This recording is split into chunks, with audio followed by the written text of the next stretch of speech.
দেখো স্ক্রিন দেখা যাচ্ছে তো? হ্যাঁ স্যার। আচ্ছা, চলো তাহলে আমরা শুরু করি। হ্যাঁ, আচ্ছা।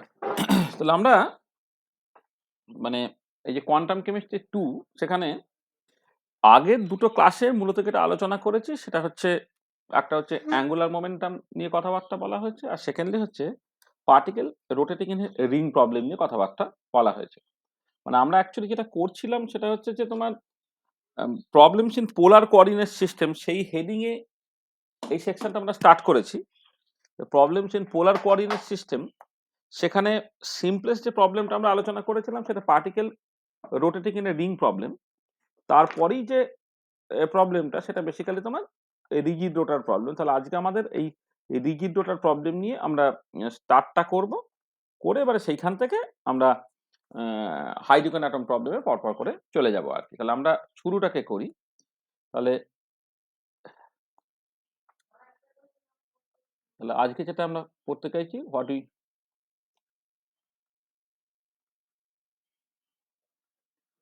ওয়ান্ট টু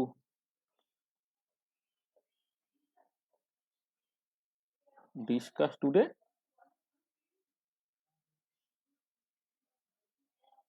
সেটা হচ্ছে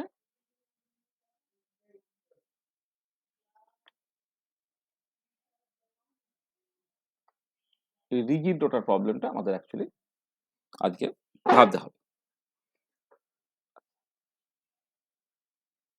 আচ্ছা দেখো, এই যে রিজিড রোটার প্রবলেমটা, এইটা তোমার রোটেশনাল যে মোশন এবং তার যে করসপন্ডিং এনার্জি, রোটেশনাল এনার্জি, সেই রোটেশনাল এনার্জির কোয়ান্টাইজেশন দেখানোর জন্য এই রিজিড রোটার মডেলটা একটু ইম্পর্টেন্ট। মানে পার্টিকুলার বক্স প্রবলেমটা লোকে করে তোমার ট্রান্সেকশনাল এনার্জি কোয়ান্টাইজেশন দেখানোর জন্য।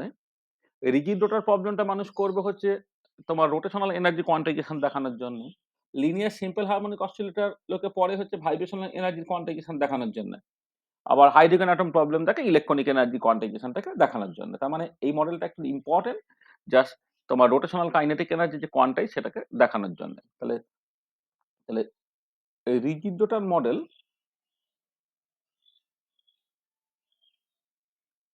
দেখেন আমি এরপর থেকে সংক্ষেপে আর আর লিখবো। হ্যাঁ, rigid rotor model gives the concept of quantization of rotational kinetic energy, rotational kinetic energy এটা। আচ্ছা আচ্ছা, রিজিড রোটার এই যে মডেলটা, সেই মডেলটা বেস্ট অ্যাপ্লাইড হয় আমরা যখন রোটেশনাল স্পেকট্রোস্কোপি, মাইক্রোওয়েভ স্পেকট্রোস্কোপি করি, যেখানে একটা ডায়াটমিক মলিকুলকে একটা রিজিড রোটার হিসেবে জাস্ট ভাবা হয়। তাহলে এই ডায়াটমিক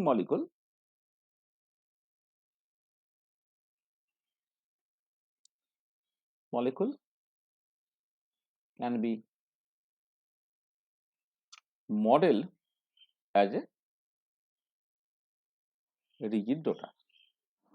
ব্যাপারটা কিরকম, ধরো ধরো তুমি একটা ডায়াটমিক মলিকুল কনসিডার করলে, এখানে একটা মাস পয়েন্ট আছে। আমি যদিও একটুখানি বড় করে আঁকছি, কিন্তু এই মাসগুলো অ্যাকচুয়ালি পয়েন্ট মাস ধরে নেওয়া হয়। ধরে নাও এই মাসটা হচ্ছে M1, এই মাসটা হচ্ছে M2। মানে তুমি জাস্ট HCl, HBr, HI এই টাইপের মলিকুল অ্যাজ তুমি কনসিডার করছো আর কি। তাহলে একটা মাস M1, একটা মাস M2, এইটা। আর এর একটা বন্ড লেন্থ আছে। তো না, আরটা হচ্ছে তোমার বেসিক্যালি সকল ইকুইলিব্রিয়াম বন্ড লেন্থ। এই ইকুইলিব্রিয়াম বন্ড লেন্থ হচ্ছে আর, এটা। ঠিক আছে? মানে মানে এই বন্ড লেন্থটা, ব্যাপারটা হচ্ছে যেটা, বা মানে আর বা R0 যাই বলো না কেন। আর এবার রিজিড রোটার মডেলের যেটা মজা সেটা হচ্ছে এই যে, এইটা যখন একটা পার্টিকুলার ধরো পয়েন্টের অ্যাবাউটে রোটেট করবে, যে পয়েন্টটা বলা হচ্ছে centre of mass, centre of মাসের অ্যাবাউটে কি করছে, সে রোটেট করছে। সেন্টার অফ মাস এই বরাবর অ্যাজিবিয়ান একটা অ্যাক্সিস গেছে, এই অ্যাক্সিসের অ্যাবাউট এটা রোটেট করছে। এবারে এই সেন্টার অফ মাস থেকে M1 মাসের দূরত্বটাকে তুমি R1 ধরে নাও, আর M2 মাসের দূরত্বটা তুমি R2 ধরে নাও, এইটা। ঠিক আছে? এবারে যেটা রিজিড রোটার মডেলের যেটা বৈশিষ্ট্য সেটা হচ্ছে এই যে, এটা ধরে নিচ্ছে যে এই বন্ডটা এতটাই শক্ত যে ডিউরিং রোটেশন বন্ড লেন্থের কোনো চেঞ্জ হচ্ছে না। দেখো যখন একটা মানে দুটো বল বা দুটো পার্টিকেল একটা দড়িতে বেঁধে তুমি যখন ঘোরাবে তখন একটা সেন্ট্রিফিউগাল ফোর্স থাকবে।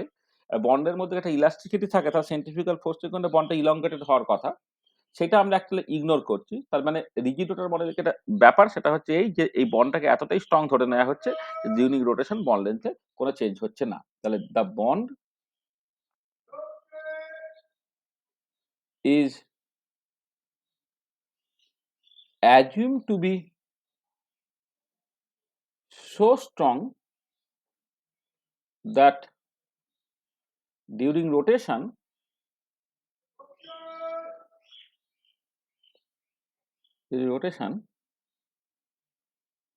bond length does not change at all. Yeah. The bond is assumed to be so strong that during rotation bond length does not change at all. মানে এই যে এই রেসপেক্ট একটা রিজিড রোটার, হ্যাঁ, এই বন্ডটার মধ্যে যদি ইলাস্টিসিটি থাকতো তাহলে একটা সেন্ট্রিফিউগাল ডিস্টরশন আসতো। সেন্ট্রিফিউগাল ডিস্টরশন যখন হবে তখন সেটাকে তোমাকে নন রিজিড রোটার ধরে নিতে হবে। সেটাই হয়তো রিয়েলিস্টিক সিচুয়েশন। কিন্তু আমি আইডিয়াল মডেল যে সিচুয়েশনটা সেটা হচ্ছে যে ডিউরিং রোটেশন বন্ড লেন্থের কোনো চেঞ্জ হচ্ছে না। তার মানে তুমি জাস্ট লিখতে পারছো যে ধরো এই যেভাবে বলা হয় যে সেন্টার অফ মাস থেকে M1 এবং M2 মাসের দূরত্ব যদি যথাক্রমে R1 এবং R2 হয় তাহলে ক্লিয়ারলি R1 প্লাস R2 সেটা তোমার আর এর সঙ্গে সমান। এইটা এটা একটা কন্ডিশন। আর ২ নম্বর হচ্ছে সেন্টার অফ মাসের কন্ডিশন যেটা সেটা হচ্ছে M1 R1 equal to M2 R2। মানে সেন্টার অফ মাস যদি এই পয়েন্টটা হয় তাহলে সেন্টার অফ মাসের ডেফিনেশন হচ্ছে M1 R1 equal to M2 R2। এই কন্ডিশন যেখানে স্যাটিসফাইড হবে সেটাই হচ্ছে তোমার সেন্টার অফ মাস। আর যদি রিজিড রোটার তাহলে সেন্টার অফ মাস থেকে M1 এবং M2 মাসের দূরত্বগুলো যতক্ষণ R1 এবং R2 হলে তাহলে R1 plus R2 equal to R। তাহলে এইটা হচ্ছে তুমি দুটো ইকুয়েশন পেলে। ধরো এইটা ১ নম্বর ইকুয়েশন, এটা ধরো তোমার ২ নম্বর ইকুয়েশন। আর এবার ফ্রম ইকুয়েশন 1 and 2 তুমি কি পাচ্ছ দেখো। ফ্রম ইকুয়েশনস 1 and 2 দেখো, এই ধরো M1 R1 হলো M2 R2 র জায়গায় R মাইনাস R1 ধরে আমি বসালাম। তাহলে M2 টা হচ্ছে R মাইনাস R1 এরকম ভাবে তুমি বসাচ্ছ এটা। তাহলে এইটা হয়ে যাচ্ছে তোমার M2R মাইনাস M2R1। আচ্ছা এবার এই M2R1 টাকে বাঁদিকে তুমি পাঠিয়ে দাও। তার মানে তোমার যেটা দাঁড়াচ্ছে M1 plus M2 into R1। এই যে এখানে আমি এটাকে বাঁদিকে নিয়ে চলে গেলে M1 প্লাস M2 কমন চলে গেছে into R1 equal to M2 into R equal to M2 into R। তাহলে সেখান থেকে R1 টা হয়ে গেল M2 by M1 plus M2 into R। এইটা হচ্ছে R1 এর ভ্যালু বেরোচ্ছে। এটা হলো তোমার ৩ নম্বর ইকুয়েশন। তাহলে নাও R2 টা কত হবে? R minus R1। R minus R1 এর জায়গায় তুমি বসিয়ে দাও M2 by M1 plus M2 into R। সেটা হয়ে যাচ্ছে কত? M1 by M1 plus M2 into R হচ্ছে, এটা হচ্ছে তোমার R2।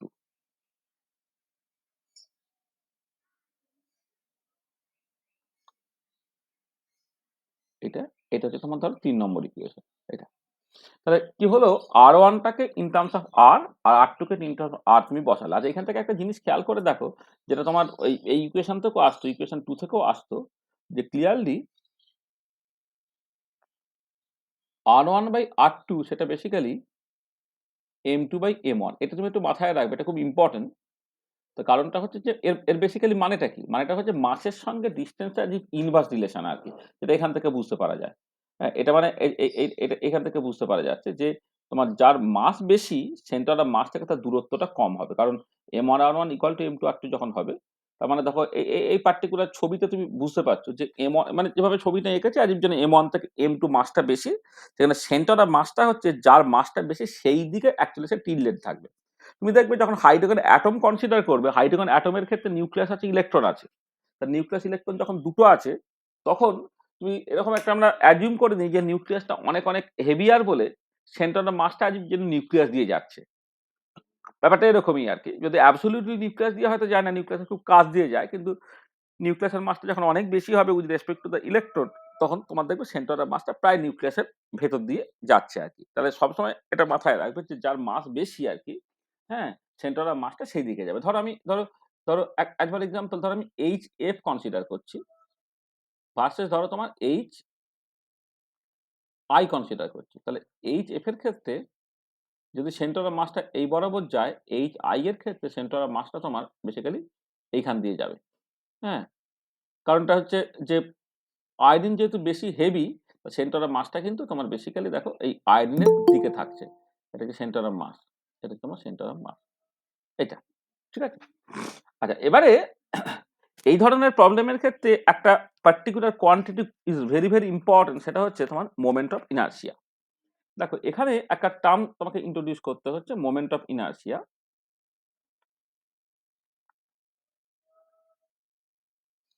মোমেন্ট অফ ইনার্সিয়া, আচ্ছা মোমেন্ট অফ ইনার্সিয়াতে এই পার্টিকুলার প্রবলেমে কি না, এখানে এটা বেসিক্যালি m1r1 স্কোয়ার প্লাস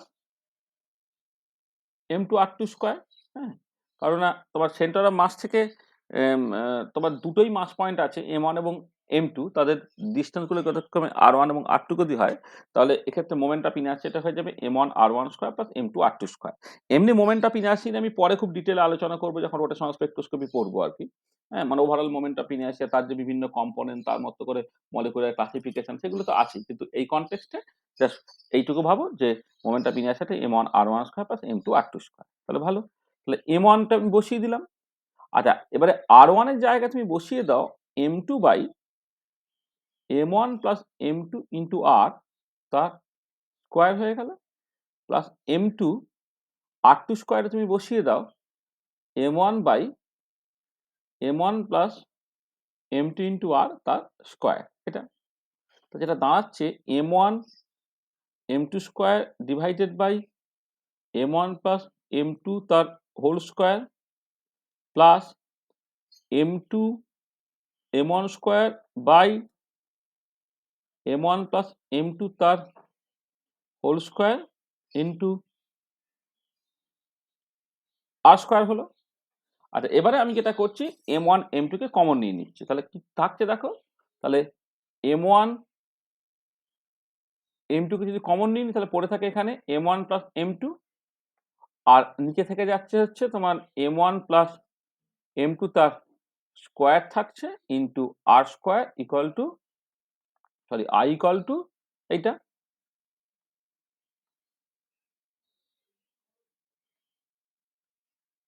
এটা তাহলে এবারে দেখো এরপর থেকে একটা m1 প্লাস m2 আর m1 প্লাস m2 একটা কেটে চলে গেলে এটা m1 m2 by m1 plus m2 into r square হয়ে গেল। তুমি এটাকেই বলছো মিউ ইন্টু আর স্কোয়ার। তাহলে মোমেন্ট অফ ইনার্সিয়াটা হয়ে গেল মিউ ইন্টু আর স্কোয়ার, যেখানে মিউটা হচ্ছে তোমার m1 m2 by m1 plus m2, এটাকে বলা হবে কল দ্য রিডিউস মাস।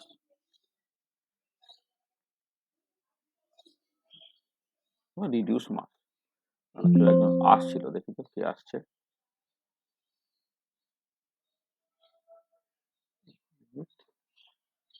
এখন জয়েন করছিল না,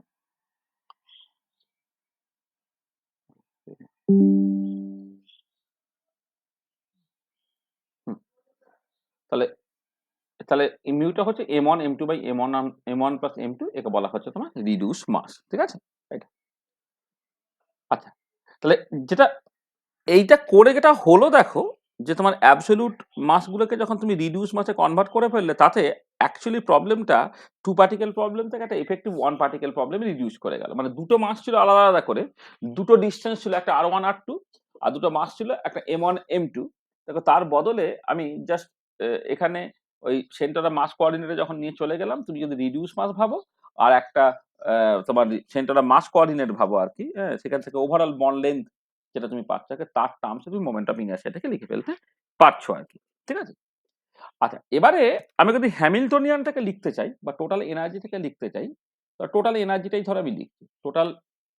এনার্জিটা টোটাল এনার্জি যদি ই বলা হয়, ই তো সবসময় kinetic energy plus potential energy হয়।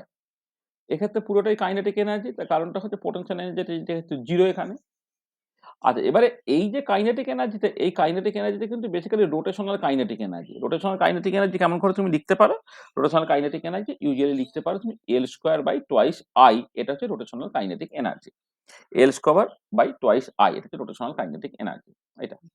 তাহলে হ্যামিল্টনিয়ান অপারেটরটা কি হবে? হ্যামিল্টনিয়ান অপারেটর মানে টোটাল এনার্জি অপারেটর।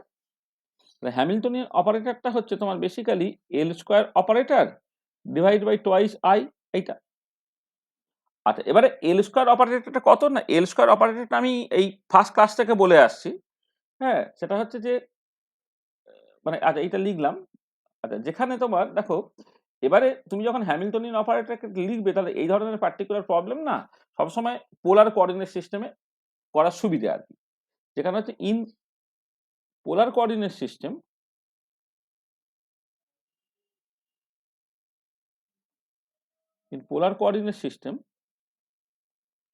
তোমার এল স্কয়ার অপারেটরটা হয় হচ্ছে তোমার minus h cross square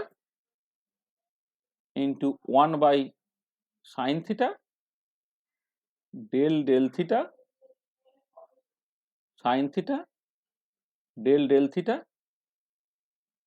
plus 1 by sine square theta del 2 by del phi square. এইটা হচ্ছে তোমার পোলার কোঅর্ডিনেট সিস্টেমে অ্যাঙ্গুলার মোমেন্টাম অপারেটরের জাস্ট এক্সপ্রেশন। ঠিক আছে? তো তা যদি হয় তাহলে হ্যামিল্টনের অপারেটরটা তুমি এই পার্টিকুলার জায়গা থেকে পেয়ে যাবে এবং সেখান থেকে তুমি শ্রোডিঞ্জার ইকুয়েশনটাকে লিখে ফেলতে পারবে আর কি। হ্যাঁ, মানে যেখানে আমি এল স্কয়ার অপারেটর লিখে ফেললাম আর মিউ তো অলরেডি আইটা তো অলরেডি মিউ আর স্কয়ার বলে দেওয়া আছে, এখানে আরটা হচ্ছে কনস্ট্যান্ট, তো সেখান থেকে তুমি টাইম ইন্ডিপেন্ডেন্ট শ্রোডিঞ্জার ইকুয়েশনটা লিখতে পারবে। তাহলে দেখো টাইম ইন্ডিপেন্ডেন্ট শ্রোডিঞ্জার ইকুয়েশনটা কি দাঁড়াচ্ছে না, এটা তো certainly H psi equal to E psi হয়।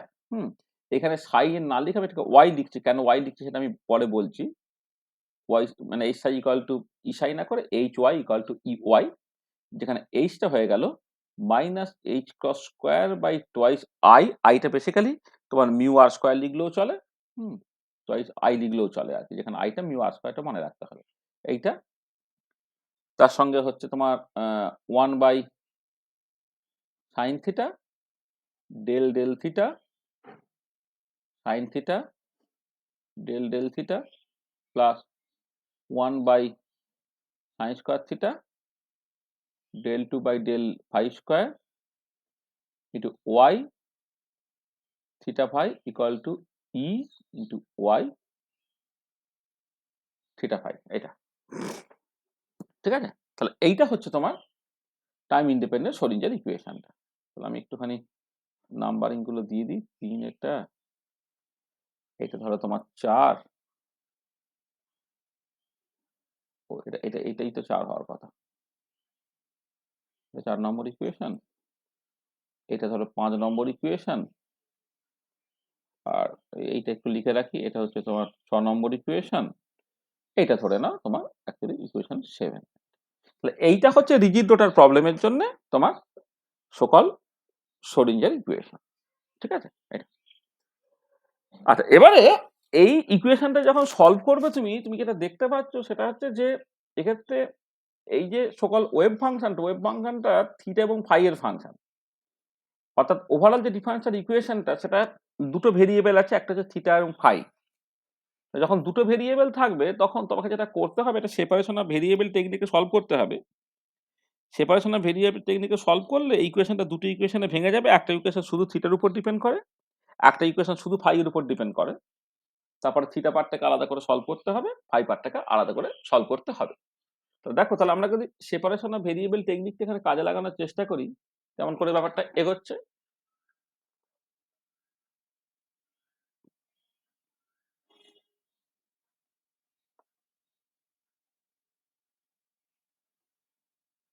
সেপারেশন অফ ভেরিয়েবলসটা দেখো যে তুমি এই ওয়াই থিটা ফাই যেটা, সেটাকে তুমি একটা থিটা আর থিটার ফাংশন এবং ফাই এর ফাংশনের গুণফল হিসেবে তুমি লেখো। তাহলে প্রথমে এইটা লেখো, ওয়াই থিটা ফাইটা হচ্ছে theta theta into phi phi, এটা তুমি এখানে বসিয়ে দাও। তাহলে কি হবে, তাহলে এইটা 8 নম্বর, তুমি এই 8 নম্বরটা 7 নম্বর বসাচ্ছ। তাহলে ফর্ম ইকুয়েশন 7 and 8 কি হচ্ছে, ফর্ম ইকুয়েশন 7 and 8 যেটা দাঁড়াচ্ছে সেটা হচ্ছে minus h cross square by twice I 1 by sine theta del del theta sine theta del del theta plus 1 by sine square theta del 2 by del phi square এটা, আর Y এর জায়গায় তুমি বসিয়ে দাও theta theta into phi phi equal to E theta theta into phi phi এটা। তাহলে আমি ওয়াই থিটা ফাই এর জায়গায় থিটা থিটা ফাই ফাই বসিয়ে দিলাম এটা। আচ্ছা এবারে দেখো তুমি যখন করছো কাজটাকে, তাহলে প্রথমেই যে কাজটাকে করি এখানে মাইনাস মানে এই যে এই পার্টটাকে আমি ডান দিকে নিয়ে চলে যাচ্ছি দাদা, তার মানে কি দাঁড়াচ্ছে এটা, তাহলে এবার এই পার্টটা আমি ডান দিকে নিয়ে চলে যাব করে গিয়ে তাহলে এই পার্টটা যখন কাজ করছে দেখো, তাহলে এই যে ডেল ডেল থিটা যখন থিটা থিটা ফাই ফাই উপরে কাজ করে তাহলে ফাই পার্টটা পুরো কনস্ট্যান্ট রয়ে গেল, ফাই ফাইটা যেমন আছে রয়ে গেল, নিচে সাইন থিটা আছে d D theta sine theta D theta theta by D theta একটা পার্ট হলো, প্লাস যখন তোমার এইটা যখন এর উপরে কাজ করবে তখন del two by del phi square আছে, অর্থাৎ ফাই এর রেসপেক্টে সেকেন্ড পার্সিয়াল ডেরিভেটিভ আছে, সেটা শুধু ফাই এর উপরে কাজ করবে, থিটা পার্টটা কনস্ট্যান্ট রয়ে যাবে, তাহলে theta theta by sine square theta হলো, এটা হয়ে গেল তোমার d two phi phi by D phi square এইটা, আর এইটা এদিকে চলে গেলে হয়ে যাচ্ছে minus twice E I by H cross square into theta theta into তোমার ফাই ফাই এটা। আচ্ছা এবারে তুমি এক কাজ করো, পুরো ইকুয়েশনটাকে থিটা থিটা ফাই ফাই দিয়ে ভাগ করে দাও, তাহলে পুরো ইকুয়েশনটাকে থিটা থিটা দিয়ে ফাই ফাই দিয়ে ভাগ করলে এখানে ফাই ফাই পার্টটা কেটে গিয়ে 1 by theta theta 1 by sine theta D D theta sine theta D theta theta by D theta একটা পার্ট হয়ে গেল, প্লাস এইখানে হচ্ছে 1 by phi phi into 1 by sine square theta d two phi phi by D phi square part একটা রয়ে গেল, আর এখানে রয়ে গেল minus two E I by H cross square. আচ্ছা এবার আমি ফাই ডিপেন্ডেন্ট, আচ্ছা ও এবার এবার এবার সাইন স্কোয়ার থিটা দিয়ে থ্রু আউট গুণ করে দাও, কারণ আমি এই ফাই পার্ট থেকে আমি কোনো থিটা পার্ট থিটা ডিপেন্ডেন্ট জিনিস আর ফাই পার্টের মধ্যে রাখতে চাইছি না, সাইন স্কোয়ার থিটা দিয়ে গুণ করে দাও, তাহলে কি হবে 1 by theta theta sine square theta দিয়ে গুণ করলে একটা সাইন থিটা কেটে গেল, তার একটা সাইন থিটা পড়ে রইল, ডি ডি থিটা হলো সাইন থিটা হলো D theta theta by D theta হলো, প্লাস 1 বাই ফাই ফাই হলো D two phi phi by D phi square হলো, this is equal to minus two E I by H cross square, আর আমি কি করেছি না উপরটা সাইন স্কোয়ার থিটা দিয়ে গুণ করছি, মানে এখানে একটা সাইন স্কোয়ার থিটা তোমার গুণ হয়ে গেল এইটা, ঠিক আছে। তাহলে এবারে দেখো আমি থিটা কন্টেনিং পার্টগুলোকে একদিকে রাখছি, ফাই কন্টেনিং পার্টগুলোকে আমি অন্যদিকে নিয়ে চলে যাচ্ছি। থিটা কন্টেনিং পার্টটাকে একদিকে রাখলে কি হচ্ছে না তোমার 1 by theta theta sorry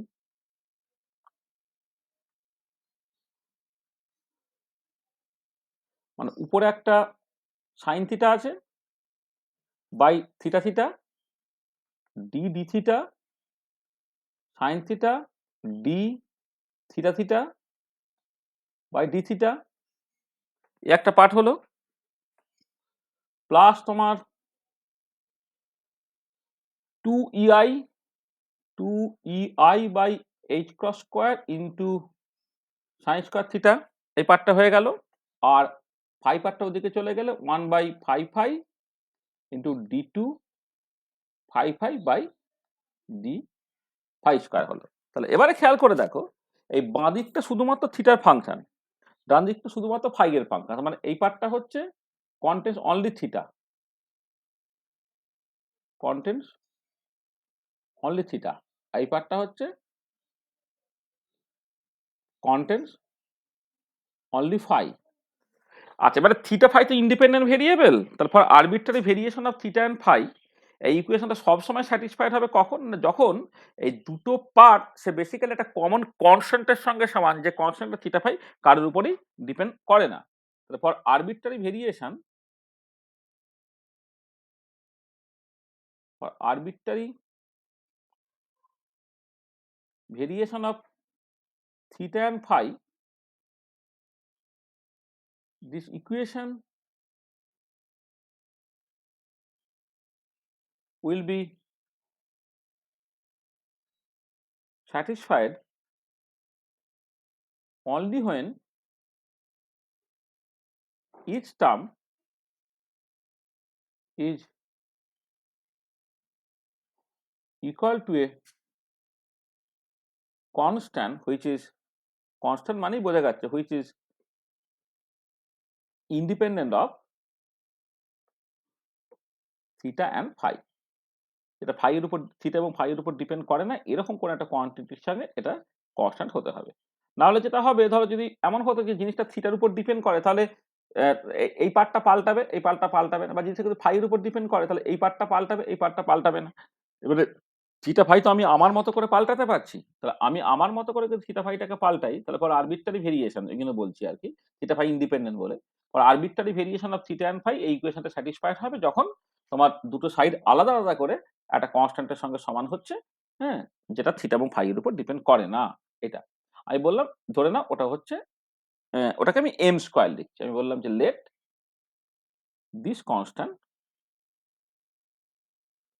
is m square. আচ্ছা, এবারে এখানে যে কোনো কনস্ট্যান্ট লিখতে পারতাম, আমি এম স্কোয়ার লিখছি কারণ এই এমটা পরবর্তীকালে তোমার ওই একটা ইম্পর্টেন্ট কোয়ান্টাম নাম্বার দেবে, যেটা basically magnetic orbital quantum number দেবে আর কি। ওই জন্য একদম প্রথম থেকে আমি এম স্কোয়ার লিখেই যে জিনিসটাকে করছি আর কি। এটা তাহলে কি হবে, তার মানে যেটা দাঁড়াচ্ছে, তার মানে that is sine theta by theta theta D D theta sine theta D theta theta by D theta plus 2ei by h cross square into sine theta, সেটা তোমার এম স্কোয়ারের সঙ্গে সমান, and minus 1 by phi phi d two phi phi by D phi square, সেটাও তোমার m স্কোয়ারের সঙ্গে সমান। মানে এইটা বেসিক্যালি এইগুলো সব এম স্কোয়ারের সঙ্গে সমান হয়ে গেল আর কি। এটা হচ্ছে এম স্কোয়ারের সঙ্গে সমান হয়ে যাচ্ছে, এটা এখানে আমি যেটা লিখেছি আর কি। মানে এইটা আলাদা করে এম স্কোয়ারের সঙ্গে সমান, আবার এইটা আলাদা করে এম স্কোয়ারের সঙ্গে সমান, ঠিক আছে। আমি ইকুয়েশনের নাম্বারগুলো একটুখানি করে দিই। এটা ধরো 8 নম্বর ইকুয়েশন ভাবো। আচ্ছা, এবারে এইটাকে 9 নম্বর ভাবছি, এটাকে ধরো 10 নম্বর ভাবছি। আচ্ছা, এবারে 9 নম্বর ইকুয়েশনটা তুমি কেমন করে সিম্পলিফাই করতে পারছো দেখো। ফ্রম ইকুয়েশন 9 তুমি কি পাচ্ছ? হবে না, হ্যাঁ বলো। ও এটা সাইন্স স্কয়ার থিটা, হ্যাঁ 9 নম্বর ইকুয়েশনে হ্যাঁ সাইন স্কয়ার থিটা হবে। হ্যাঁ, এটা সাইন্স স্কয়ার থিটা, হ্যাঁ। ফ্রম ইকুয়েশন 9, আচ্ছা ইকুয়েশন 9টাকে তুমি কি করবে দেখো, তুমি এটাকে একটু সিম্পলিফাই করার জন্য তুমি ওই সাইন স্কয়ার থিটা দিয়ে ভাগ করে দাও আর থিটা থিটা দিয়ে গুণ করে দাও। তো সাইন স্কয়ার থিটা দিয়ে ভাগ করে দাও আর থিটা থিটা দিয়ে গুণ করে দিলে এটা দাঁড়াচ্ছে 1 by sine theta D D theta sine theta D theta theta by D theta, এইটা plus twice E I by H cross square, এইটা এটাকে এদিকে পাঠিয়ে দাও minus M square by sine square theta into theta theta, this is actually equal to 0। আমি sign square theta দিয়ে ভাগ করছি, হ্যাঁ ভাগ করে দিচ্ছি, তারপরে একটা একদিকে নিয়ে চলে আসছি আর কি। তাহলে এইটা হলো হলো আচ্ছা, এবার এইটাকে তুমি জাস্ট এইভাবে লিখতে পারো, মানে মানে এইভাবে লিখে দিলেই হয়, নতুন করে কিছু নয়। মানে এই যে ইকুয়েশনটা হলো দেখো, এই যে ইকুয়েশনটা তুমি জাস্ট মানে এদিকে এই থিটা থিটাটা তুমি এখানে গুণ করে দিয়েছো, দেখো মানে এইটা এইটা একটা এইটুকুই লিখে দিই, ধর এটা ধরো ইকুয়েশন 11, ঠিক আছে। তাহলে এই যে ইকুয়েশনটা হলো 1 by sine theta D D theta sine theta D theta theta by D theta plus twice E I by h cross square minus m square by sine square theta D theta theta theta equal to 0, এটা একটা equation হলো। আচ্ছা, এবারে এই আচ্ছা আমি এই ইকুয়েশনটা হলো, আর আরেকটা ইকুয়েশন একটু লিখে নিই। তাহলে ইকুয়েশন 10টা কেমন দাঁড়াচ্ছে, তাহলে ইকুয়েশন 10 reduces to,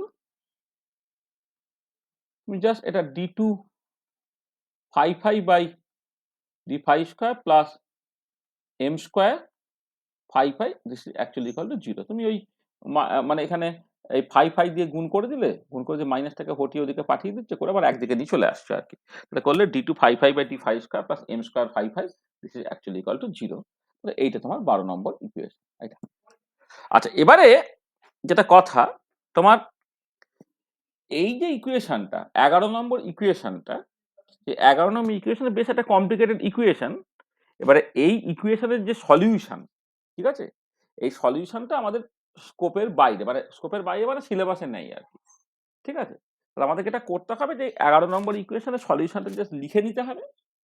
আর 12 নম্বর সলিউশনটা তুমি খেয়াল করে দেখো, এটা হচ্ছে জাস্ট তুমি পার্টিকেল রোটেটিং এর রিং প্রবলেমের জন্য যে সোডিঞ্জার ইকুয়েশনটাকে ব্যবহার করেছিলে, এটা হচ্ছে এক্স্যাক্টলি একই। মানে এই যে ইকুয়েশনটা, মানে this equation is exactly the same equation, exactly the same that we have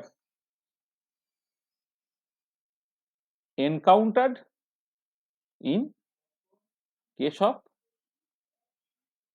particle rotating in a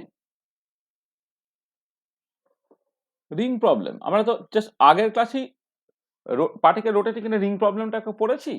তাহলে particle rotating in a ring প্রবলেমের জন্য যা সোডিঞ্জার ইকুয়েশন, এটা হচ্ছে এক্স্যাক্টলি একই। তার this equation is exactly the same that we have encountered in case of particle rotating in a ring problem, ঠিক আছে।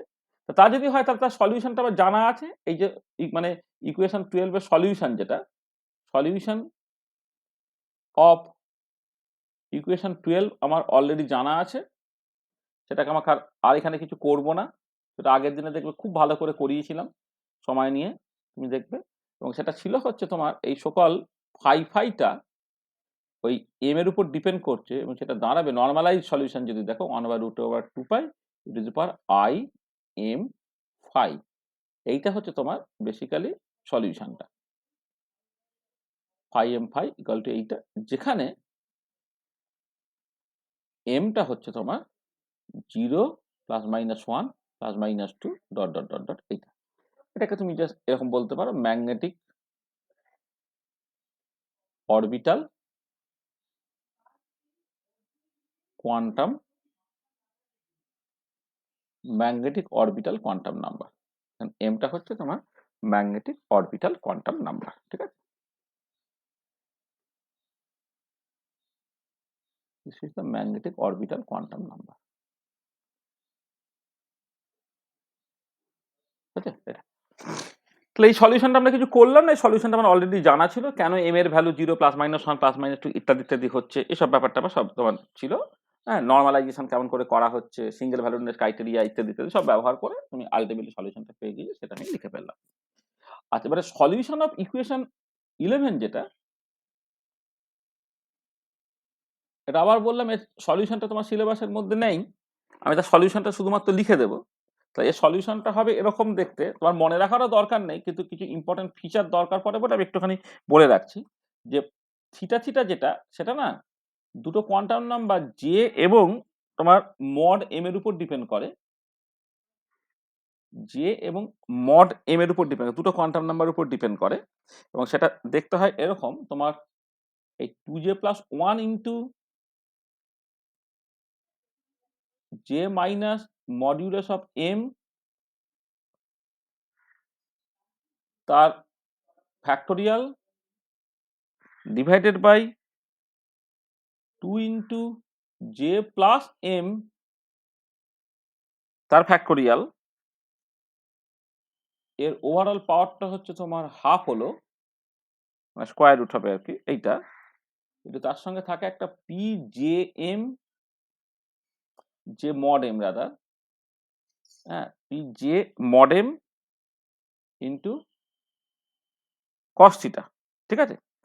এখানে পি জে এম যেটা, P J mod m cos theta, এইটা যেটা আবার সেটাকে লিখতে হবে হচ্ছে 1 মাইনাস কস স্কোয়ার থিটা, তার পাওয়ার হচ্ছে mod m by 2 into d m by d cos m theta P J cos theta, এইটা। আচ্ছা, এবারে এখানে এই যে জিনিসগুলো উল্লেখ করা হয়েছে, পি জে এম কস থিটাকে বলা হয় associated Legendre function. P J mod m cos theta যেটা আমরা লিখলাম, এটাকে বলা হয় অ্যাসোসিয়েটেড লিজেন্ডারি ফাংশন।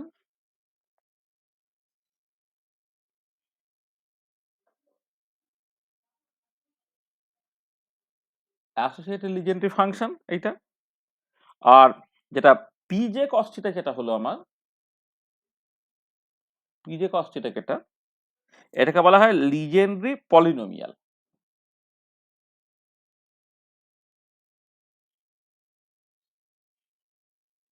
এটা তোমার লিজেন্ডারি পলিনোমিয়াল, ঠিক আছে।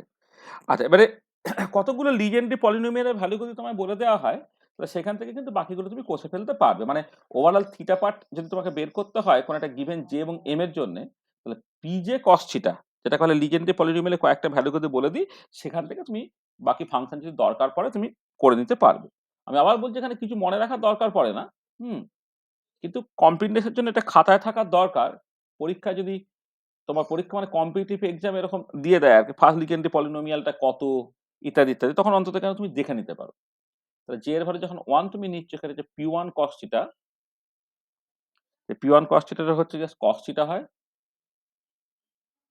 জে এর ভ্যালু যখন 2 নিচ্ছ, তাহলে পি2 cos থিটা, তার ভ্যালু হয় হচ্ছে half into 3 cos square theta minus 1। J এর ভ্যালু যখন তোমার 3 হচ্ছে, সেটা পি3 cos থিটা, সেটা বেরোবে হচ্ছে half 5 cos cube theta minus 3 cos theta. J এর ভ্যালু যখন 4, সেটা হচ্ছে পি4 cos থিটা, সেটা হচ্ছে 1/8 35 cos two the power 4 theta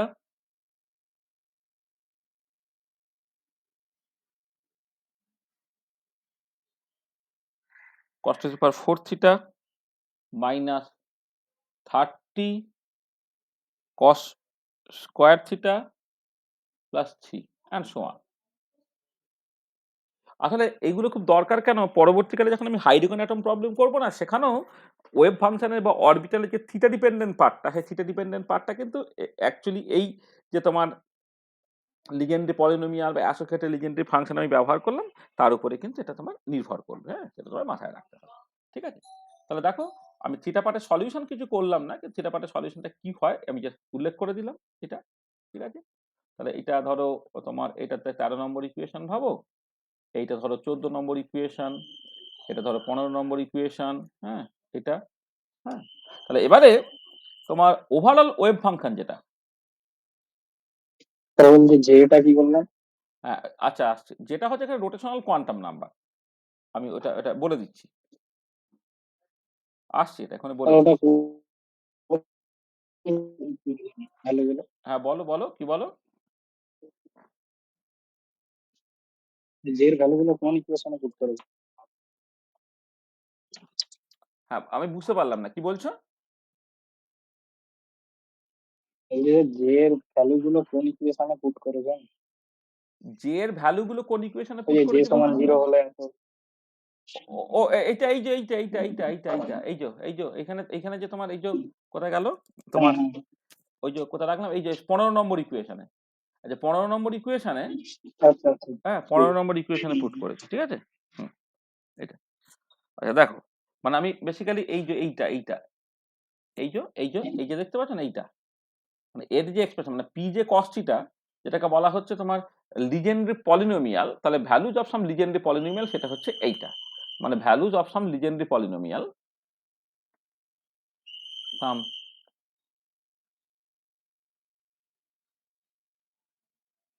values of some legendary polynomials আর কি। হ্যাঁ, সেইটা আমি জাস্ট জে এর ভ্যালুর উপর নির্ভর করে, এইটাই হাইড্রোজেন অ্যাটম প্রবলেমের ক্ষেত্রে এল হয়ে যাবে। এটা। তাহলে ওভারঅল ওয়েভ ফাংশন যেটা, তাহলে ওভারঅল ওয়েভ ফাংশনটা তোমার ওয়াই, যেটা তোমার জে এবং ধরো এম এর উপর নির্ভর করবে থিটা ফাই, সেটা কি হবে তোমার থিটা থিটা, এটা জে এবং মড এম এর উপর নির্ভর করে যেটা থিটার ফাংশন, আর এটা ফাই পার্ট যেটা বেসিক্যালি তোমার এম এর উপরে নির্ভর করে। এইটা এই দুটোর গুণফল হচ্ছে তোমার ওয়াইটা তোমার হয়ে যাচ্ছে, ঠিক আছে? এটা ওভারঅল ওয়েভ ফাংশনটা এটা। আর ওভারঅল এনার্জিটা তুমি ক্যালকুলেট করতে পারবে, ওভারঅল এনার্জিটা মানে ওভারঅল এনার্জি বলে কিছু হয় না, জাস্ট এনার্জিটা।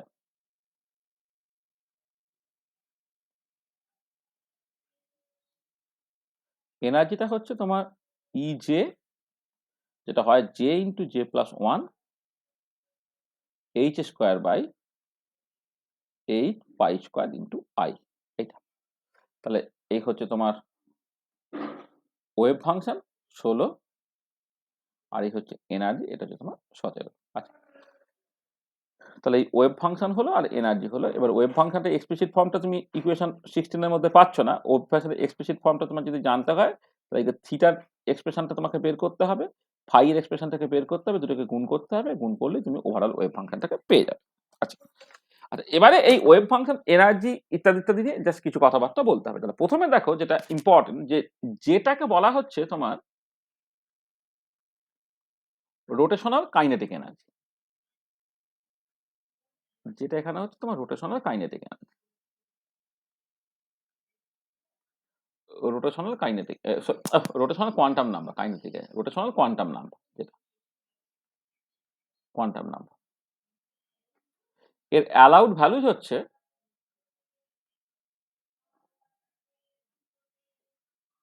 0 1 2 3 ডট ডট ডট ডট, যেটা হচ্ছে রোটেশনাল কোয়ান্টাম নাম্বার, যার অ্যালাউড ভ্যালুজ হচ্ছে 0 1 2 3 ডট ডট ডট ডট। আচ্ছা, এবারে দেখো তোমার এই জে এর ফিজিক্যাল সিগনিফিকেন্সটা দু জায়গা থেকে তুমি দেখতে পাবে। প্রথম কথা হচ্ছে যে এই যে ওয়াই জে এম যেটা আমি বলছি থিটা ফাইটা, এটাকে বলা হয় স্ফেরিক্যাল হারমোনিক্স, স্ফেরিক্যাল হারমোনিক্স। এরা হচ্ছে they are the simultaneous eigen functions of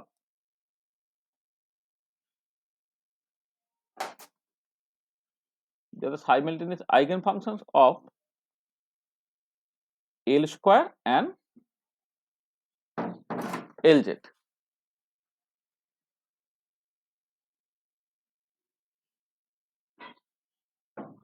ঠিক আছে?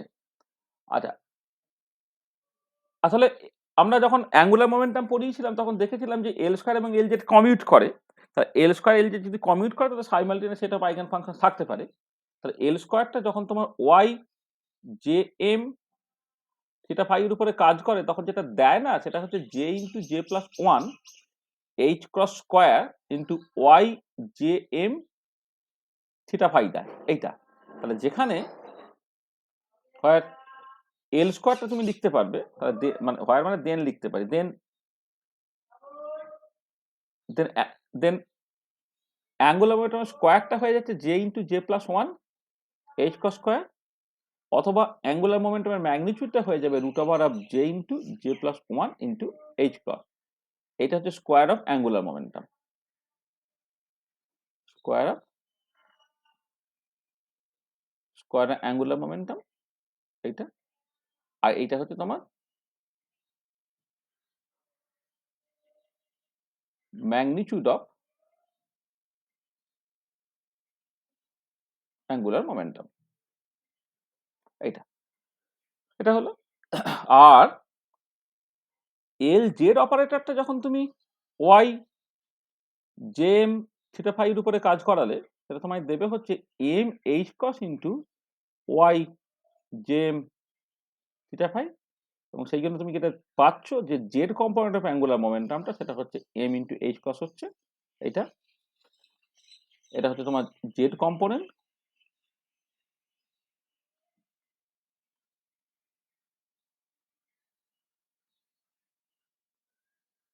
এটা হচ্ছে Z component of angular momentum, this is the Z component of angular momentum, এটা হচ্ছে এটা। তাহলে এটা হচ্ছে টোটাল অ্যাঙ্গুলার মোমেন্টামের ম্যাগনিটিউড, এটা Z component of angular momentum, তাহলে হচ্ছে ম্যাগনিটিউড হয়ে যাচ্ছে। আচ্ছা, আচ্ছা, জে এর ভ্যালুটা 0 1 2 3 4 ইত্যাদি ইত্যাদি হয়, আবার এম এর ভ্যালুটা 0 +-1 +-2 ডট ডট ডট ডট হয়। এবারে এই এমটা কিন্তু জে এর উপর অ্যাকচুয়ালি নির্ভর করে। লাইক এটা ইম্পর্টেন্ট যে ভ্যালু অফ বা values of M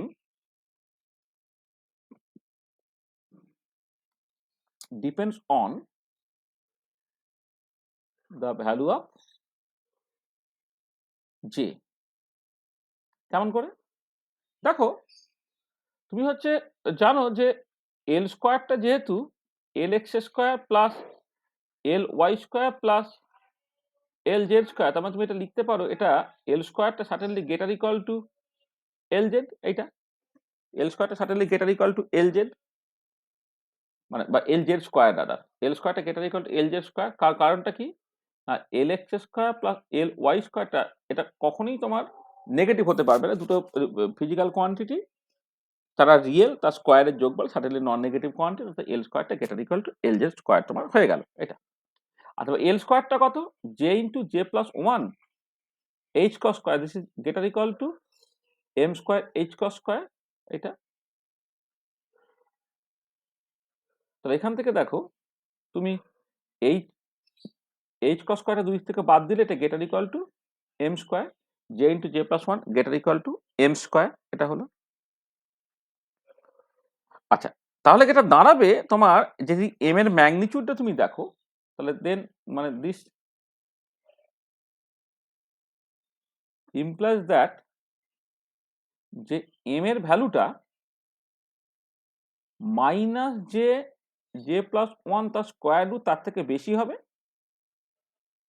R root over of J into J plus one তার থেকে কম হবে, যাতে করে তার ম্যাগনিটিউডটা সার্টেনলি হচ্ছে তোমার J into J plus one তার স্কোয়ার থেকে, মানে জে ইন্টু জে প্লাস ওয়ানের থেকে কম হয়ে যায়। তার মানে এইখান থেকে পরিষ্কার বুঝতে পারছো, মানে এইখান থেকে তুমি যেটা বুঝতে পারছো যে এম এর ম্যাগনিটিউডটা সার্টেনলি তো less equal to root over of J into J plus one হবে। তো তার মানে এটা দাঁড়াচ্ছে minus root over of J into J plus ওয়ানের থেকে বেশি হবে, আর root over of J into J plus ওয়ানের থেকে বেসিক্যালি কম হবে। এর মাঝে যে ভ্যালুটা সেটা বেসিক্যালি তোমার এম এর ভ্যালু হবে। আচ্ছা, এবারে দেখো, তুমি ধরো আমি বললাম যে লেট জে ইকুয়াল টু তোমার 0, তাহলে এম এর ভ্যালু ইন্টিজার, এটা ফিক্সড অলরেডি বলা আছে। হ্যাঁ, এটা তোমার মাথায় রাখতে হবে। এমটা কিন্তু এইখানে যে এমটা এমটা কিন্তু ইন্টিজার, মানে 0 +-1 +-2 এইরকম ভাবে এগোবে, এর ভ্যালু কখনো ফ্র্যাকশন হতে পারছে না। জে এর ভ্যালু যদি 0 করো, তাহলে দেখো এই বাঁ দিকটাও 0 ডান দিকটাও 0, তার মানে এম এর ভ্যালু 0 হওয়া ছাড়া আর কোনো উপায় নেই।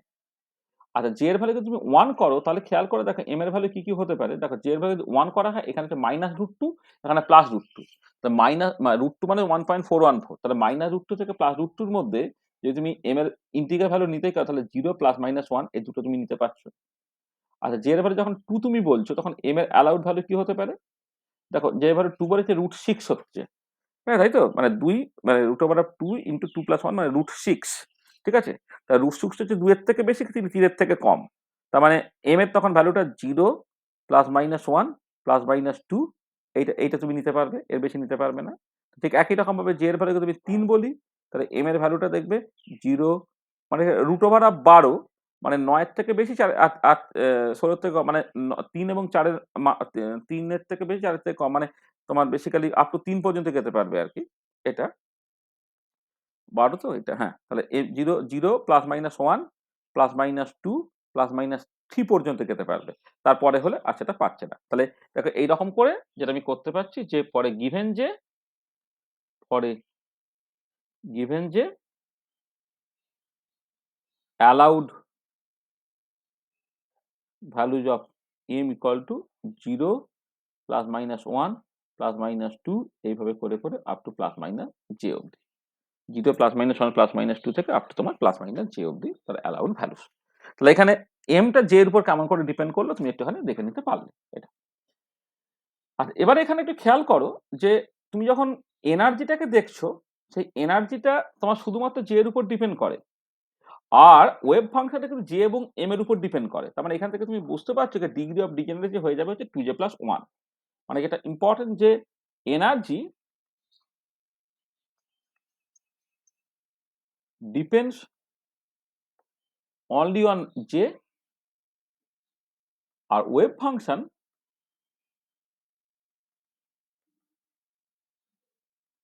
depends on J and M. আর এবার for a given J, total possible values of M হচ্ছে তোমার 2J plus 1 টা, এটা তাহলে hence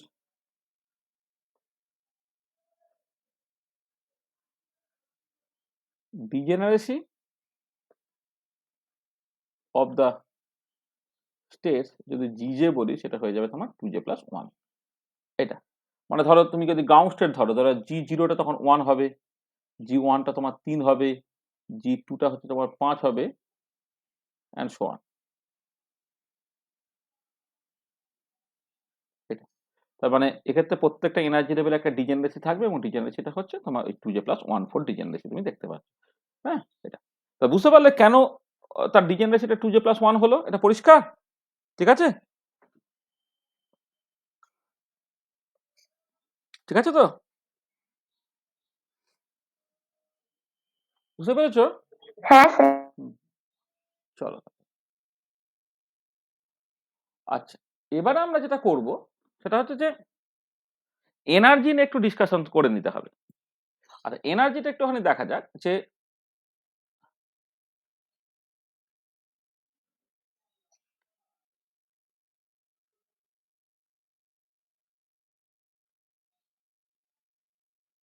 দেখো এক্ষেত্রে এনার্জি এক্সপ্রেশনটা যেহেতু E J equal to J plus 1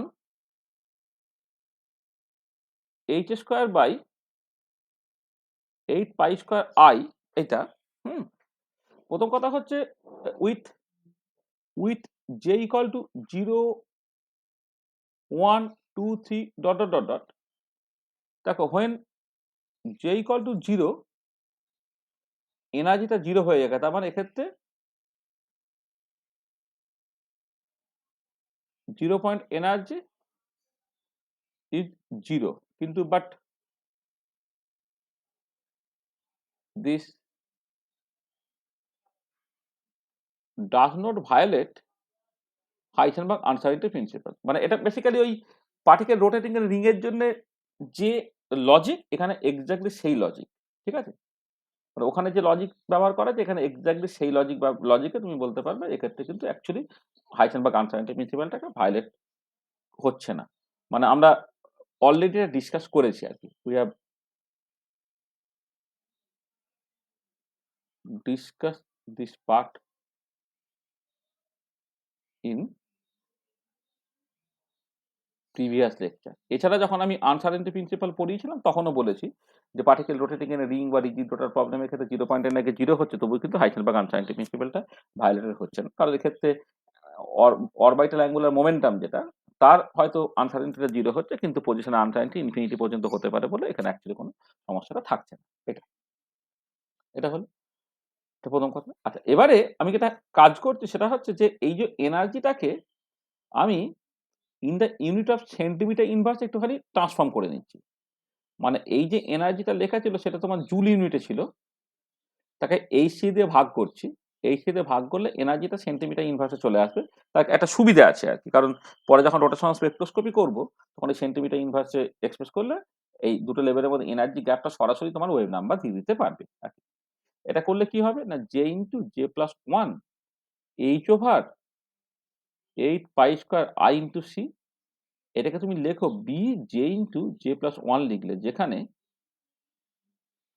B যে পার্টটা সেটা হচ্ছে H over 8 pi square I into C, এটা হলো, এবং এটাকে বলা হবে তোমার H over 8 pi square I C হলো, এটা হলো আর B equal to H over 8 pi square I C, এটাকে বলা হচ্ছে তোমার rotational constant. This is the rotational constant, মানে এনার্জি এক্সপ্রেশনটাকে তুমি B J into J plus 1 এরকম ভাবে লিখতে পারো। আচ্ছা, এবারে তুমি যদি এখানে spacing between two successive energy levels নাও, spacing between successive energy levels আমি দেখতে চাইছি। হ্যাঁ, spacing between successive energy levels, delta epsilon bar J থেকে ধরো জে প্লাস ওয়ান সেন্টিমিটার ইনভার্সে নিলে সেটা কি হবে? সেটা হচ্ছে দেখো তোমার এনার্জিটা জে প্লাস ওয়ানে মাইনাস এনার্জিটা জেথ লেভেলে। এইটা যদি B J into J plus one হয় এটা কত হবে? B J plus one into J plus two. এইটা এইটা হলো কত? Two B into J plus one হলো। জে প্লাস ওয়ান কমন নিয়ে নিলে, বিটাকে কমন নিলে, জে প্লাস টু থেকে যে বাদ গেলে two B J plus one হয়ে যাচ্ছে এটা। তাহলে এবারে দেখো যেটা দাঁড়াচ্ছে যে তুমি যদি এনার্জি গ্যাপটাকে ধরো জিরো থেকে ওয়ানের মধ্যে এনার্জি গ্যাপটাকে দেখো, তাহলে এইখানে কি করবে? জে এর ভ্যালু তুমি জিরো, জে এর ভ্যালু জিরো বসাবে, তাহলে এই গ্যাপটা হচ্ছে টু বি। যদি এনার্জি গ্যাপটাকে মানে সবটাই সেন্টিমিটার ইনভার্সে, কিন্তু যদি এনার্জি গ্যাপটাকে ওয়ান থেকে টু এর মধ্যে এনার্জি গ্যাপ দেখো, সেটা হয়ে যাচ্ছে কত? যে ভ্যালু ওয়ান বসিয়ে দিলে এটা হয়ে যাচ্ছে তোমার ফোর বি। দুই থেকে ধরো তিনের মধ্যে এনার্জি গ্যাপ, এটা হয়ে যাচ্ছে তোমার সিক্স বি। তিন থেকে চারের যে এনার্জি গ্যাপ, এটা হচ্ছে eight B and so on. তোমাকে এটা পরিষ্কার দেখতে পাওয়া যাচ্ছে যে এই পার্টিকুলার কেসে spacing between two successive energy levels increases with increasing rotational quantum number। মানে রিজিড রোটার অ্যাপ্রক্সিমেশনে তোমার spacing between two successive energy level increase করবে with increase in rotational quantum number. Spacing between two successive energy level increases with increase in rotational quantum number. ঠিক আছে? এবং সেই এনার্জি গ্যাপগুলো two B, four B, six B, eight B এইরকম করে তোমার যাচ্ছে এটা। ঠিক আছে? আচ্ছা, তার মানে ব্যাপারটা কিরকম দেখো, যে তুমি যদি এই এইরকম করে দেখো, তোমার ধরো এ হচ্ছে ground level, J equal two zero, তার এনার্জিটা এপসাইলন জিরো। যদি তুমি অ্যাকচুয়ালি এনার্জি এক্সপ্রেশনে বসাও, ওই যে এখানে তোমার এই যে energy B J into J plus ওয়ানে যদি তুমি বসাও, তাহলে প্রথম এনার্জি তোমার জিরো বেরোলো। তারপরে ধরো তুমি জে ইকুয়াল টু ওয়ান নিলে, তার এনার্জিটা কত বেরোচ্ছে না তোমার টু বি হচ্ছে। তারপর তুমি জে এর ভ্যালু টু নিলে, এনার্জিটা কত হচ্ছে?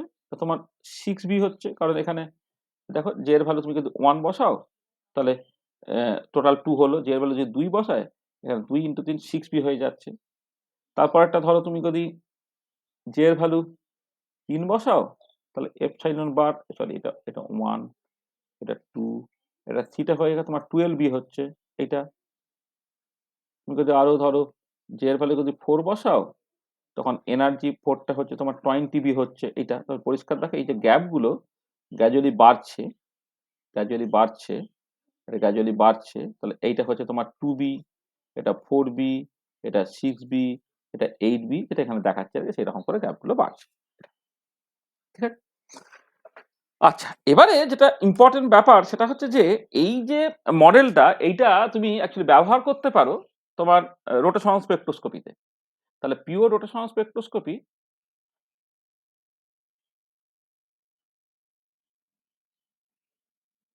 Spectroscopy of hetero nuclear diatomic molecule,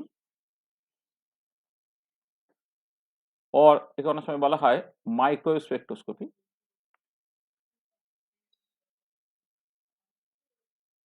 of heteronuclear diatomic molecule যদি তুমি কনসিডার করো।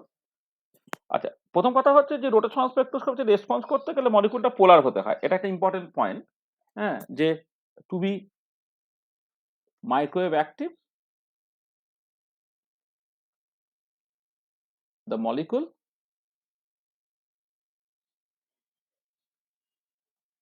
মাস্ট বি পোলার, মলিকুলটা অবশ্যই পোলার হতে হবে। এবার আমি হেটেরোনিউক্লিয়ার ডায়াটমিক মলিকুল কনসিডার করেছি, হোমোনিউক্লিয়ারটা নয়। আর এবারে এক্ষেত্রে একটা সিলেকশন রুল, অর্থাৎ কোন লেভেল থেকে কোন লেভেলে ট্রানজিশনটা হবে আর কি, সেটা কিন্তু সিলেকশন রুল। সেই সিলেকশন রুলটা এখানে হয় কত? সিলেকশন রুলটা হচ্ছে তোমার delta J equal two plus minus 1, this is the selection rule.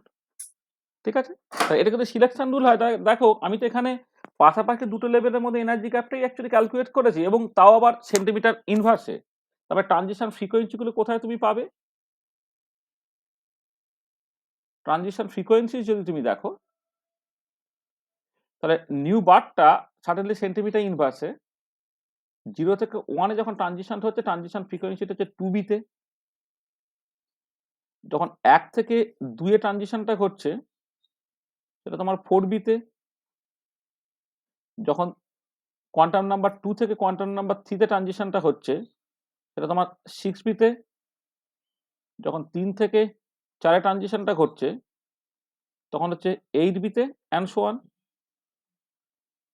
এটা তার মানে কি হচ্ছে দেখো, যে যদি তুমি লেটস সে আমি এক সেকেন্ড,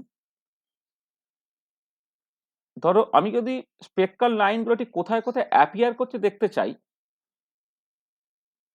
যদিও আমি ইন্টেন্সিটিটা পুরোটাকে দেখাবো না, কারণ ইন্টেন্সিটিটা কার কার উপরে নির্ভর করে তুমি এখানে বুঝতে পারবে যখন মাইক্রোস্পেকট্রোস্কোপি পড়বো, তখন তোমার কাছে ব্যাপারটা আরো পরিষ্কার হবে।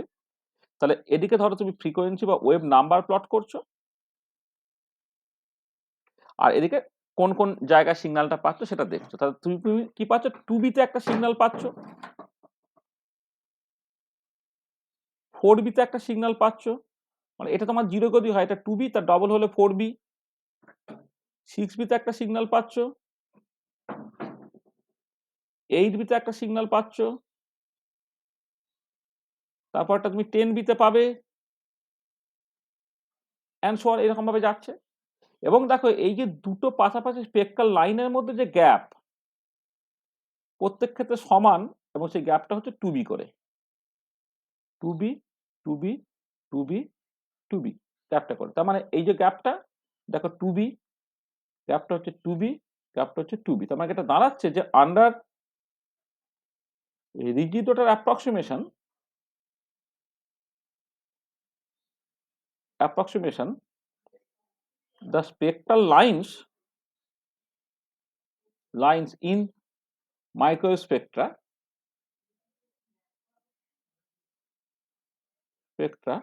is equispaced। মানে এনার্জি লেভেলস গুলো, তাদের যে গ্যাপ গুলো গ্র্যাজুয়ালি বাড়ছিল, কিন্তু স্পেক্ট্রাল লাইন গুলো কিন্তু তোমার ইকুইপেস্ট হয়ে যাচ্ছে।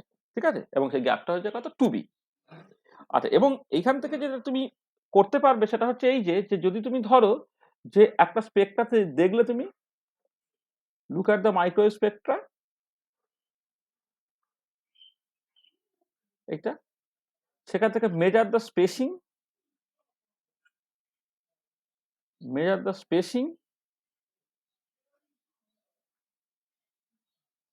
between two successive energy level. হ্যাঁ, এইটা যেটা তোমার অ্যাকচুয়ালি 2b হচ্ছে, সেখান থেকে রোটেশনাল কনস্ট্যান্ট বি তুমি পেয়ে গেলে। আচ্ছা, এবারে যেহেতু তোমার অ্যাজ বিটা হচ্ছে h/8 pi square mu r0² into C, মানে এই h/8 পাই স্কয়ার আইসি ছিল, যেখানে আইটা হচ্ছে তোমার অ্যাকচুয়ালি মিউ r0², r0টা ইকুইলিব্রিয়াম বন্ডেজ বোঝানোর জন্য আমি জাস্ট লিখছি আর কি। এইটা যেহেতু এইটা, সেখান থেকে r0টা পেয়ে গেলে কত? h/8 pi square mu B into C তার টু দি পাওয়ার হাফ। এটা হচ্ছে this is the equilibrium bond length. তার মানে এই ইকুইলিব্রিয়াম বন্ড লেন্থটা তুমি বেসিক্যালি এই এই এই রোটেশনাল স্পেকট্রোস্কোপি করে বের করতে পারবে। তার মানে এটা মাইক্রোস্পেকট্রোস্কোপি বা রোটেশনাল স্পেকট্রোস্কোপি যেটা মেজর মানে অ্যাপ্লিকেশন, সেটা হচ্ছে এই যে ইকুইলিব্রিয়াম বন্ড লেন্থটা তুমি এখান থেকে বের করে ফেলতে পারো। তবে তুমি একটা স্পেকট্রা দেখবে, স্পেকট্রাটাকে দেখে হচ্ছে তুমি দুটো পাশাপাশি লাইনের মধ্যে গ্যাপটাকে মেপে নাও, তাকে 2 দিয়ে ভাগ করো, 2 দিয়ে ভাগ করে তুমি রোটেশনাল কনস্ট্যান্ট বি পেয়ে গেলে, এবং বিটাকে তুই h/8 pi square mu r0² C, সেখান থেকে r0 বা ইকুইলিব্রিয়াম বন্ড লেন্থ তুমি বের করে ফেলতে পারলে। এটা তো এটা হচ্ছে একটা মেজর ইম্পর্টেন্ট, মানে এটা হচ্ছে মেজর অ্যাপ্লিকেশন আর কি, major application of rigid rotor model বা রোটেশনাল স্পেকট্রোস্কোপি, সেটা একটা। আচ্ছা, আরেকটা অ্যাপ্লিকেশন হচ্ছে তুমি একটা আইসোটোপিক মাস ডিটারমিনেশন করতে পারো। আইসোটোপিক মাস ডিটারমিনেশন। আচ্ছা, আইসোটোপিক মাস ডিটারমিনেশন মানে হচ্ছে ধরো তুমি ধরো একটা ডায়াটমি মলিকুল ধরছো তুমি এবি।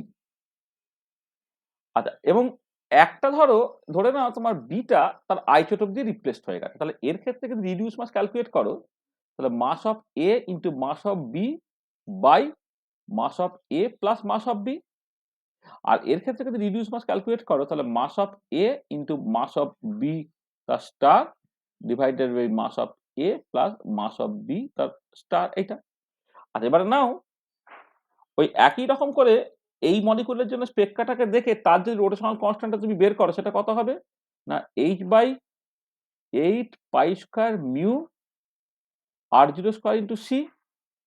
আর এর ক্ষেত্রে যদি রোটেশনাল কনস্ট্যান্ট বি স্টারটা বের করো, সেটা কত হবে h/8 pi square mu star into r0 square C. এখানে আমি অ্যাজিউম করে নিচ্ছি where we have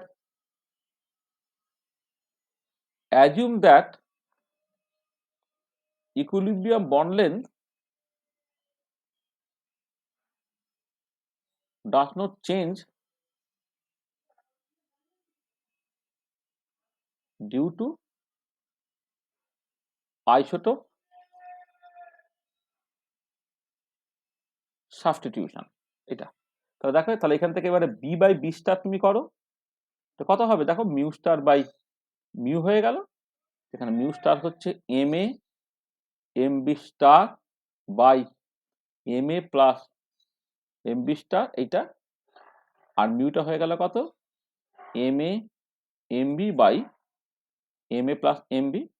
তাহলে এখানে বি এবং বি স্টার মানে বেসিক্যালি এবি মলিকুলটা আর এবি স্টার মলিকুলটা দুজনের জন্য রোটেশনাল স্পেকট্রোস্কোপি করে বা মাইক্রোস্পেকট্রোস্কোপি করে দুটো পাশাপাশি লাইনের মধ্যে গ্যাপ তাকে অর্ধেক করে রোটেশনাল কনস্ট্যান্ট বি এর ভ্যালু তুমি পেয়ে যাচ্ছ, ঠিক একই রকম বি স্টারের ভ্যালু তুমি পেয়ে যাচ্ছ। তাহলে এই যে ইকুয়েশনে বি আর বি স্টার হচ্ছে তোমার জানা, তা তুমি এইখান থেকে তুমি এম বি স্টারটা তুমি বের করে ফেলতে পারবে যদি বাকি সবকিছু জানা থাকে। তাহলে from this equation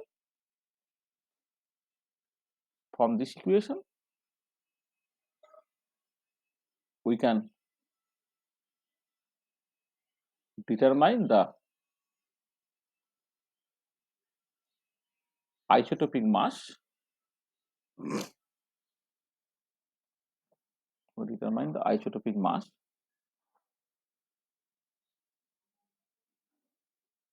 mb star.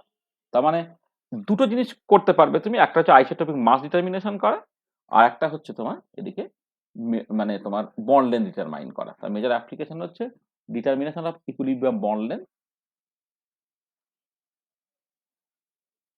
Of equilibrium bond length, এটা একটা কাজ। এটা আর একটা হচ্ছে তোমার আইসোটোপিক মাস ডিটারমিনেশন। ঠিক আছে, তাহলে বুঝতে পারলে যে রিজিড ডটার মডেল এবং তার করসপন্ডিং অ্যাপ্লিকেশনস এগুলো পরিষ্কার তোমার কাছে? কোনো অসুবিধা আছে?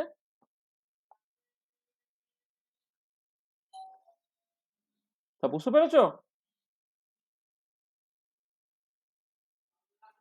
হ্যাঁ, হ্যাঁ স্যার। আচ্ছা, ঠিক আছে। তাহলে দেখো, তাহলে আমরা একটু তাড়াতাড়ি করে বললাম কিন্তু সব জিনিসই মোটামুটি ভাবে বলেছি। হ্যাঁ, তাহলে আমাদের আজকে এই রিজিড ডটার পার্টটা আমাদের হয়ে গেল।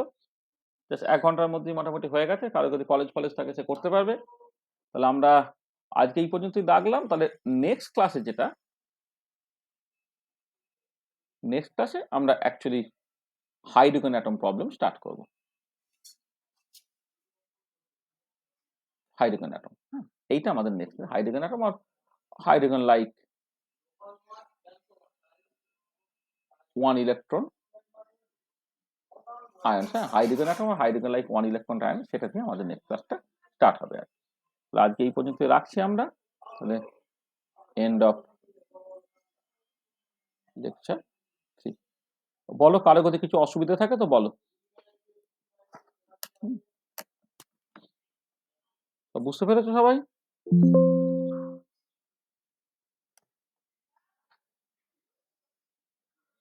মানে ক্যালকাটা ইউনিভার্সিটির ছেলেমেয়েরা তারা তো প্র্যাকটিক্যাল পরীক্ষা সব বললো। হ্যাঁ, ওই জন্য ওরা তো আজকে মানে মানে আমি নাহলে ভেবেছিলাম যে ফেজ ইকুইলিব্রিয়ামটা পড়াবো, কিন্তু ওদের তো অনেকের প্র্যাকটিক্যাল পরীক্ষা বসে বলে আমি মানে এইটা পড়ালাম। এইটা তো ক্যালকাটা ইউনিভার্সিটিতে এই সেমিস্টারে নেই। ক্যালকাটা ইউনিভার্সিটিতে পরের সেমিস্টারে আছে। ঠিক আছে? ক্যালকাটা ইউনিভার্সিটি তবু কেউ আছো নাকি? শারমিনা আছো দেখলাম না?